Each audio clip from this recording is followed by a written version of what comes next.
Hi, and welcome to this live reading from Whisper Creek, a Logan McKenna mystery, Book 7 by Valerie Davisson. And this is presented by Itsy Bitsy Book Bits. Prologue. A light rain misted the highway. The tires hummed. Alignment. Need to get that checked. But not tonight. Tonight, tire alignment was way down the list of priorities or concerns. And after tonight, such worries would be swept away. Almost there. 20 minutes later, a great horned owl perched high above Whisper Creek hunched against the slanting rain, taking it all in. The parking lot, the school, the gardens beyond. Large yellow eyes tracked the solitary figure skirting around the edge of the dining hall, hidden by the shadows of western red cedars and pines. Family was supposed to show up for the talent show by 5. Leaving work early to get here on time could have been tricky, but it wasn't a problem. Most everyone left by 2 on Fridays anyway. A frisson of energy and hope shot through the driver's body, ending with a tingling at the fingertips. Soon. Very soon. Freedom was within reach now. Tonight, the bitch would die, and not a nanosecond too soon. No rush, though. No reason not to enjoy the evening. Parents and faculty were arriving. Gravel crunched. Warm, golden light exuded from the dining hall's open doors, welcoming everyone. Cheerful chatter floated out into the forest. A staff talent show. What a great way to kick off the year, and a great cover for whatever sounds might otherwise break through. Ah, there she was, stepping out of her Lexus, all red stiletto heels, form-fitting suit, and that waterfall of perfectly smooth blonde hair. Bitch. She had no idea these steps, these last few hours of flirting and manipulating and controlling were her last. All her conniving would end. Tonight, in just a few hours, they'd all be free. She just had to be coaxed to leave the company of other humans and venture into the night, into the dark, where she belonged. That wouldn't be difficult. Not when you knew her. Not when you knew all she wanted was whatever she wanted, whenever she wanted it. Her needs met, no matter how many people she hurt. The woman was nothing if not predictable. Almost an hour later, night fell and the rain softened to a drizzle. Landing silently on a thin branch high in the trees, the owl neatly dispatched a small vole by swallowing it head first. This was his third foray over the field. The gibbous moon made for a productive night. On the ground, far below, another nocturnal predator pulled out a phone. 22 keystrokes later, it was done. A slow smile stretched across a satisfied face. Sure enough, the woman almost immediately emerged from the dining hall, slipping out quietly. Golden light and strains of classical guitar music and applause trailing behind her until the door clicked shut. Head down, intent on her phone, she trotted down the stairs, tapping on her screen as she went. When she reached the garden, she strode into the night until all that could be seen were the backs of her blood-red heels, her pale yellow hair lit ghostly white. The owl ignored her, not for him to interrupt another predator's hunt. And in the dark, the woman neither saw nor heard the figure that followed, nor the soft, murmured warnings of Whisper Creek. Chapter 1. For most of the afternoon, a muted rain fell, leaving behind a freshly washed pearl gray sky from which emerged the ghostly trunks and branches of evergreens and alders. Now and then, a few lingering raindrops answered the call of gravity, rolling to the end of a graceful cedar's fingertips, creating a symphony of singular notes as they plopped heavily onto different surfaces. The solid wooden deck, the soft dark soil in the planter boxes, or the conical metal hat of the space heater that made sitting outside in January possible.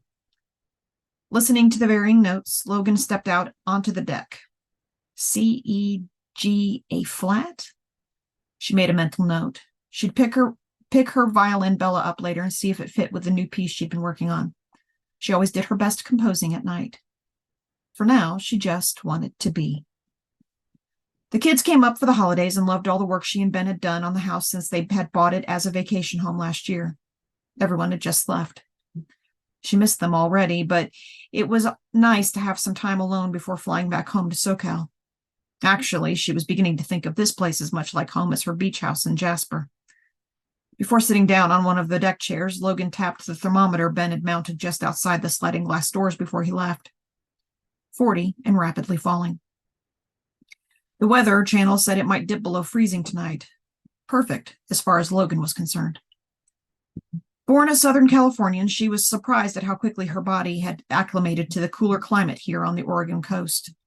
She zipped up her jacket, adjusted the flame on the heater, and snugged into her favorite chair, a sturdy teak number that sloughed off the rain with ease. Tonight it was dry due to the overhang Ben had installed over the deck. It had allowed them to stay out of the rain while still leaving the sides open to let in the fresh air.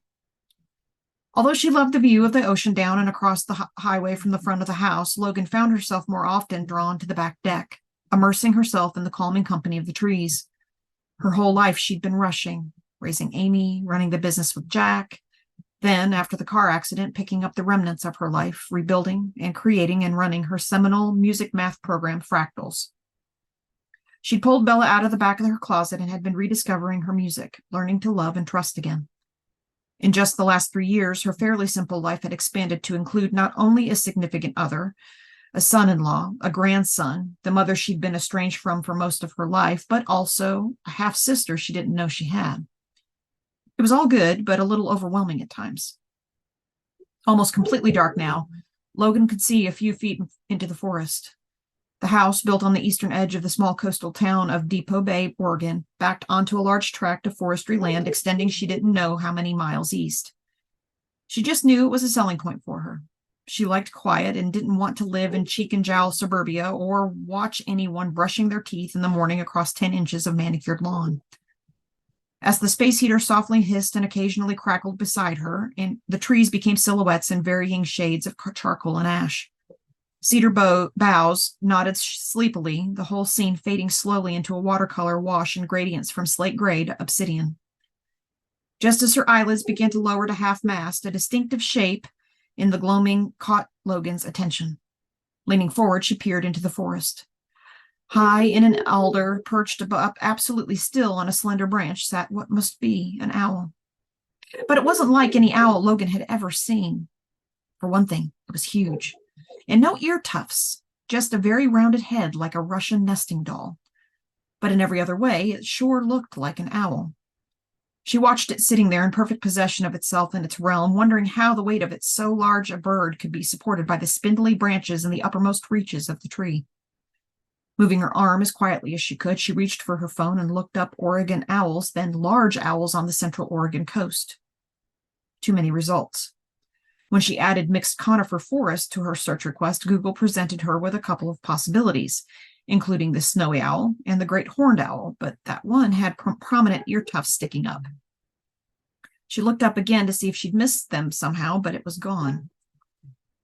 The dark cutout where the shape had been was again a smooth and empty space, as if she'd only imagined its visit. The phone she'd forgotten on her lap rang in her hand. She almost dropped it, but managed to keep it from clattering onto the deck just in time.